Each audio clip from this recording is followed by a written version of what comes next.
नमस्कार मित्रांनो, संकल्प न्यूज चॅनलवरती आपल्या सर्वांचं पुन्हा एकदा सहर्ष स्वागत। आताच्या क्षणाची सर्वात मोठी बातमी समोर येत आहे। सविस्तर बातमी जाणून घेण्यापूर्वी आपण जर चॅनलवरती नवीन असाल तर चॅनलला सबस्क्राइब करा, बेल आयकॉन प्रेस करा। उपमुख्यमंत्री अजित पवार यांच्या जनसन्मान यात्रे निमित्त खेड तालुक्यात शनिवारी दिनांक 17 रोजी आयोजित करण्यात आलेल्या युवक व महिला मेळाव्याच्या कार्यक्रमात माजी खासदार शिवाजीराव आढळराव पाटील यांना स्थान मिळाले नसल्याचे समोर आले आहे।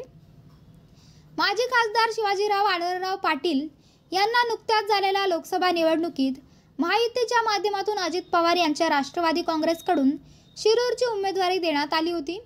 मुख्यमंत्री एकनाथ शिंदे यांच्या शिवसेनेत असलेल्या आढळराव यांचा निवडणुकीच्या तोंडावर प्रवेश झाला। त्यांना निवडणुकीत अपयश झाले।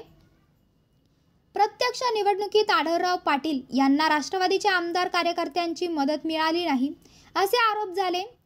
तर निवडणुकीनंतर राष्ट्रवादीत विचारणा केली जात नाही असा आरोप खुद आढळराव पाटील यांनी देखील केला होता।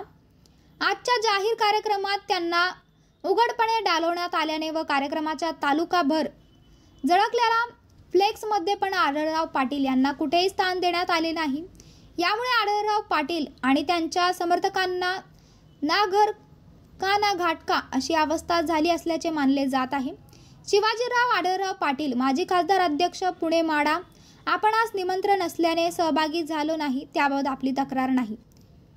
तर मित्रांनो, आपल्याला काय वाटते? आपली प्रतिक्रिया आम्हाला कमेंट बॉक्सच्या माध्यमातून नक्कीच कळवा आणि चॅनलला आणखीनही सबस्क्राइब केलं नसेल तर चॅनलला सबस्क्राइब करा, बेल आयकॉन प्रेस करा, जेणेकरून असेच नवनवीन व्हिडिओ व चालू राजकीय घडामोडी सर्वप्रथम आपल्याला या चॅनलवरती बघायला मिळतील।